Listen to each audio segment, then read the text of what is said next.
اسرائیل کی انسانیت دشمنی گلوبل سموتھ فلوٹیلا پر حملہ کر دیا۔ غیر ملکی میڈیا کے مطابق غزہ امداد لے جانے والے فلوٹیلا پر صہیونی نیوی نے دعویٰ بولا۔ کشتیوں پر سوار انسانی حقوق کے کارکنان کو حراست میں لے لیا۔ 40 سے زائد کشتیوں پر مشتمل قافلہ سمندر میں ہائی رسک زون میں موجود۔ غزہ تک پہنچنے کے لیے 200 کلومیٹر سے بھی کم فاصلہ۔ فلوٹیلا میں شامل کئی کشتیوں سے رابطہ بھی منقطع۔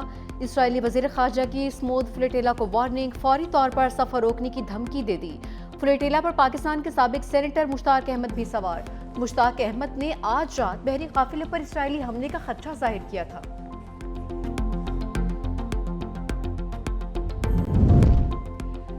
ٹرمپ کا امن منصوبہ حماس کا غیر مسلح ہونے کے شک میں ترمیم کا مطالبہ۔ دوحہ میں حماس رہنماؤں کی ترکی، مصر اور قطر سے امن منصوبے پر مشاورت۔ فلسطینی ذرائع کے مطابق حماس رہنما کچھ شکوں میں ترمیم اور اسرائیلی فوج کا مکمل انخلا چاہتے ہیں۔ حماس نے رہنماؤں کو قتل نہ کیے جانے کی عالمی ضمانتیں بھی مانگ لیں۔ ٹرمپ نے امن منصوبے پر حماس کو 3 سے 4 روز کا وقت دیا تھا۔ دھمکی دی تھی حماس نے تجاویز قبول نہ کی تو افسوسناک انجام ہوگا۔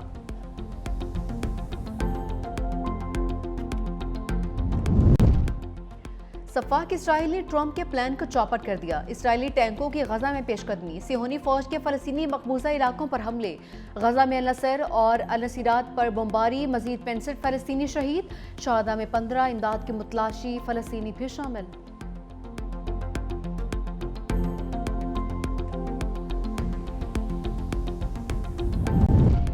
قطر پر حملہ، امریکہ پر حملہ ہے۔ ٹرمپ نے ایگزیکٹو آرڈر پر دستخط کر دیے۔ قطر پر حملے کو امریکہ کی امن و سلامتی کے لیے خطرہ سمجھا جائے گا۔ امریکہ کو جوابی کارروائی کرنے کا اختیار حاصل ہوگا۔ کارروائی میں سفارتی، اقتصادی، فوجی اقدامات سمیت تمام آپشنز موجود ہوں گے۔ اقدام اسرائیل کے گزشتہ ماہ دوحہ پر فضائی حملے کے بعد سامنے آیا ہے۔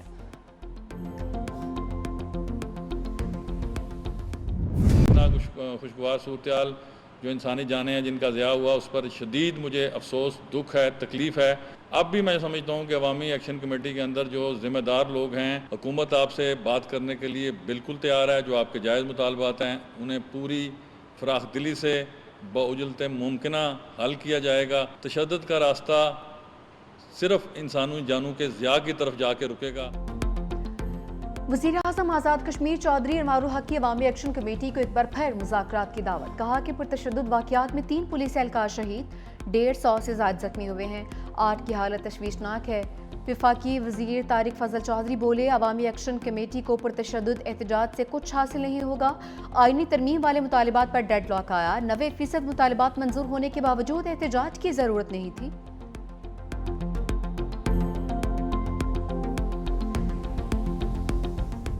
ہمارا دنیا کی انوائرمنٹ کی خرابی میں رول 1% سے بھی کم ہے، اور سب سے زیادہ متاثر ہونے والے ممالک میں ہم نمبر 1 پہ ہیں۔ ہمارے نقصان میں ہماری مدد کریں۔ ہم کوئی بیگ نہیں کر رہے، دنیا سے حق مانگ رہے ہیں۔ جمہوری طریقے سے آراء دیں، اختلاف کریں، تنقید کریں، وہ لہجے، وہ لفظ اختیار نہ کریں جو ماضی میں استعمال ہوئے اور ان کے نقصانات ہوئے۔ یہ ہم طے کر کے چلے تھے کہ ملکی بحرانوں کا حل نکالنا ہے۔ اس کا مقصد یہ قطعاً نہیں تھا کہ ہم بلینک چیک دے کے حکومت جو کرے گی، مسلم لیگ جو کرے گی، ہم اس کا ساتھ دیں گے۔ وزیر اعظم آزاد کشمیر چودھری انوار الحق کی عوامی ایکشن کمیٹی کو ایک بار پھر سے مذاکرات کی دعوت۔ کہا پرتشدد واقعات میں 3 پولیس اہلکار شہید ہوئے ہیں۔ یہ بھی کہا کہ اتحادیوں میں مسلسل لفظی جھڑپیں۔ قمر زمان قاہرہ نے وزیر اعلیٰ پنجاب کا لہرہ نامناسب قرار دیا۔ پریس کانفرنس میں کہا کہ سندھ سے بھی ایسا جواب آیا تو کیا ہوگا۔ بلاول بھٹو نے بڑے تحمل سے چیزوں کو آگے لے کر جانے کی کوشش کی۔ بدقسمتی سے حکومت کے ساتھ جو معاہدہ ہوا، اس کی تمام شقوں پر عمل نہیں ہوا۔ BISP سے تو ابتدائی امداد دی جاتی ہے، ہم بھی پنجاب والے ہیں، ہم کچھ تجاویز دیں تو آپ سیکھ پا ہو جاتے ہیں۔ ہم امداد کے طریقہ کار پر اعتراض نہیں اٹھا رہے۔ آپ کہتی ہیں چھوڑوں گی نہیں۔ وزیر اطلاعات پنجاب عظمہ بخاری کا بھی پلٹ کر جواب کہا کہ آپ لوگوں نے پنجاب حکومت کے خلاف پریس کانفرنس کی ریس لگائی ہوئی ہے۔ کاش آپ پنجاب میں رہ کر پنجاب کی بیٹی پر تنقید کرنے سے پہلے اپنا ماضی دیکھ لیتے۔ نون لیگ اور پیپلز پارٹی میں سیز فائر کی کوششیں۔ وزیر اعلیٰ پنجاب کے گرما گرم بیانات کے بعد دونوں جماعتیں متحرک، سیاسی پارا نیچے لانے کے لیے اہم بیٹھک۔ ذرائع کے مطابق ملاقات پارلیمنٹ ہاؤس میں اسپیکر چیمبر میں ہوئی۔ اسپیکر قومی اسمبلی ایاز صادق، نائب وزیر اعظم اسحاق ڈار، مشیر وزیر اعظم رانا ثناء اللہ، اعظم نذیر طارر اور طارق فضل چودھری کی شرکت۔ پیپلز پارٹی کی جانب سے سینئر رہنما سید نوید قمر، اعجاز جاکرانی شریک ہوئے۔ پیپلز پارٹی کا وزیر اعلیٰ پنجاب کے بعض بیانات پر تحفظات کا اظہار۔ دونوں جماعتوں کا افہام و تفہیم سے تمام مسائل حل کرنے پر اتفاق۔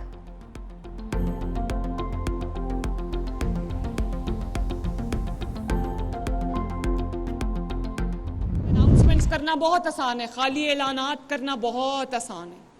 اس میں کیا، اس میں صرف زبان ہلانی پڑتی۔ بہت لوگوں نے خالی اعلانات کیے، خالی وعدے کیے، جھوٹے وعدے کیے، اور لوگ ان کے راستہ تکتے رہ گئے۔ ہم نے عوام سے وہ والے وعدے بھی کیے جو ہم نے وعدے نبھائے ہیں، جو ہم نے وہ وعدے کیے نہیں تھے۔ پنجاب کا بدترین سیلاب آیا، میں ابھی تک جب سے سیلاب آیا شاید 2 یا 3 بار دفتر گئی ہوں۔ میں کبھی ایک شہر میں ہوتی ہوں، کبھی دوسرے شہر میں ہوتی ہوں، کبھی تیسرے شہر میں ہوتی ہوں۔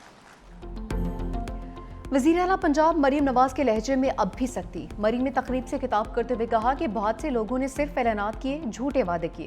اعلانات کرنا آسان، کام کرنا مشکل ہوتا ہے۔ ہم نے بغیر وعدوں کے کام مکمل کیے ہیں۔ پنجاب میں بدترین سیلاب آیا لیکن ہم دفتر میں نہیں بیٹھے۔ گزشتہ حکومت کے 4 سال لوٹ کھسوٹ کا دور تھا۔ مری میں غیر قانونی تعمیرات برداشت نہیں کریں گے۔ مری کے لیے ٹرین چلائیں گے۔ سیاحوں کو اپنی گاڑیوں میں نہیں آنا پڑے گا۔ وزیر اعلیٰ پنجاب مریم نواز نے مری میں نواز شریف کا ڈائیالوجی سینٹر کا افتتاح بھی کر دیا۔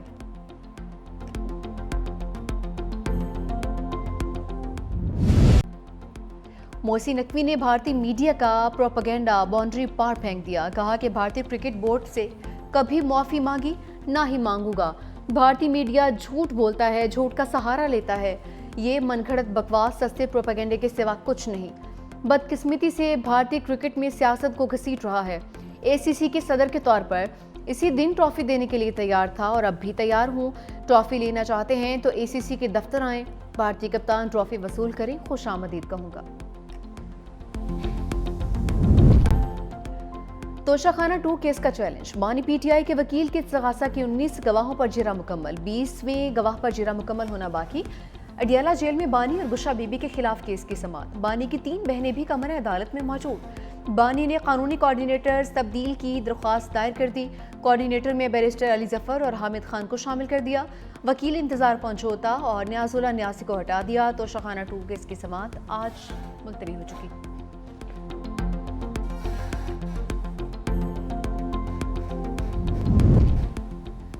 بانی پی ٹی آئی نے علیمہ خان اور علی امین گنڈا پور کو بیان بازی سے روک دیا۔ سینیٹر علی ظفر کی توشہ خانہ 2 کیس کے بعد میڈیا سے گفتگو۔ کہا کہ بانی پی ٹی آئی نے دونوں کے بیان بازی پر افسوس کا اظہار کیا۔ پبلک میں اس طرح ایک دوسرے پر الزامات نہیں لگانے چاہیے۔ ہمارے آپس کے اختلافات کا فائدہ مخالفین کو ہو رہا ہے۔ بانی نے وزیر اعلیٰ کے پی کو کل فوری ملاقات کے لیے بلا لیا۔ عمر ایوب کے مقدمات کا فیصلہ ہونا۔ بانی محمود اچکزئی کو اپوزیشن لیڈر نامزد کر چکے ہیں۔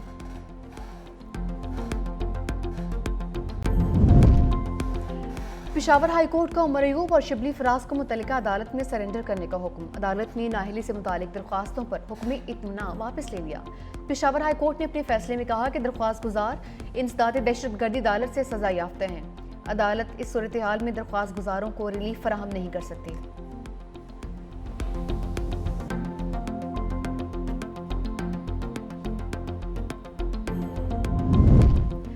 خیبر پختونخوا کابینہ میں رد و بدل۔ ارباب عاصم معاون خصوصی برائے ایلیمنٹری اینڈ سیکنڈری ایجوکیشن مقرر، اسرار معاون خصوصی برائے اریگیشن تعینات، صحت کا قلمدان صوبائی وزیر خلیق الرحمان کے حوالے، مشیر وزیر اعلیٰ احتشام کو ایکسائز، فضل شکور کو سیاحت کا منصوبہ مل گیا ہے، مشیر ظاہر چند زیب کو لیبر، پختون یار کو کھیل کی وزارت دے دی گئی، فخر جہان سے کھیل کا قلمدان لے کر پی ایچ ای کی ذمہ داریاں حوالے، حمید الرحمان معاون خصوصی برائے وزیر اعلیٰ مقرر، ڈاکٹر امجد معاون خصوصی سے صوبائی وزیر بنا دیے گئے۔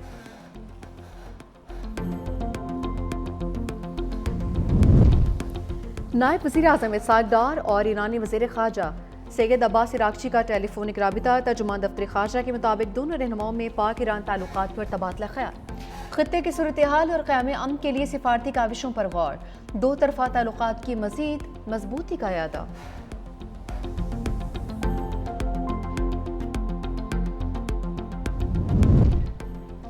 اگلے مالی سال کا بجٹ ایف پی آر نہیں بنائے گا، وزیر خزانہ محمد اورنگزیب کی قائمہ کمیٹی خزانہ کو بریفنگ، کہا آنے والے budget tax policy office finance division سے بنے گا، پاکستان نے 50 کروڑ یورو بانڈ کی ادائیگی کر دی، اب معیشت کی سمت درست ہے۔ چین کے ساتھ پانڈا بانڈ کے حوالے سے پیش رفت تیزی سے جاری ہے۔ Tax to G D P ratio 11% پر لانے کے لیے پرعزم ہے۔ پاکستان اور IMF کے درمیان مذاکرات پر پیش رفت ہو رہی ہے۔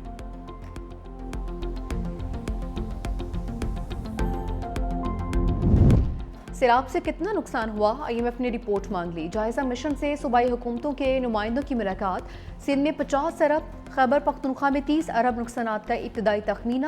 پنجاب حکومت کا سیلاب کی وجہ سے بجٹ سرپلس کی نشاندہی سے انکار۔ صوبائی حکومت کا اپنے وسائل سے سیلاب متاثرین کی مدد کا اندیا۔ سیلابی نقصانات کے باعث مہنگائی میں مزید اضافے کا خدشہ۔ رواں مالی سال ترسیلات زر 43 ارب ڈالرز تک جانے کا امکان۔ پاور سیکٹر کا گردشی قرض 2031 تک ختم کر دیا جائے گا۔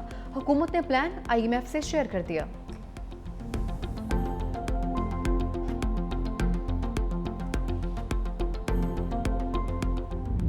اوپر کا وہ کپڑا نہیں ہے لینے کا، بہت تنگ ہو کھڑے ہیں، پریشان ہے، بچے کہاں لے جاؤں، گرمی ہوتی ہے، مچھر اڑانے کا پنکھا نہیں ہے، بہت گند ہے، کہاں جائیں ہم۔ بدترین سیلاب نے ایسی تباہی مچائی کہ دل دہل گئے۔ ملتان کی سمینہ بی بی کی دکھ بھری داستان نے خون کے آنسو رلا دیا۔ بے رحم موجوں نے سب کچھ برباد کر دیا۔ صاف پانی، خوراک اور طبی سہولیات خواب بن چکی۔ سیلاب متاثرین خاتون کھلے آسمان تلے زندگی کے دن گزارنے پر مجبور ہیں۔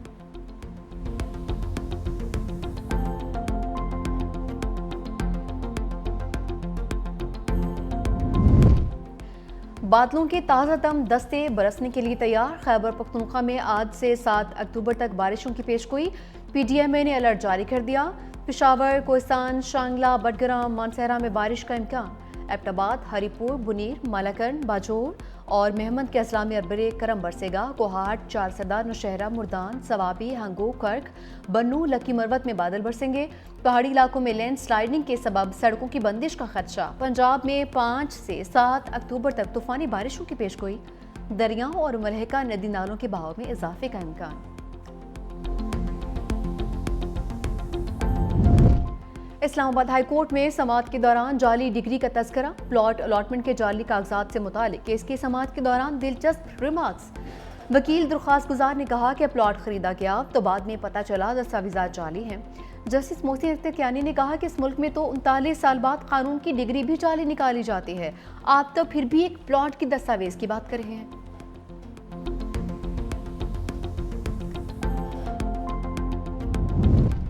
قلات میں گولیوں کی تڑتڑاہٹ۔ منگچر کے علاقے کلی کور میں لانگو قبائل اور نامعلوم مسلح افراد کے درمیان جھڑپ۔ فائرنگ کے تبادلے میں 5 افراد جاں بحق کر 2 زخمی۔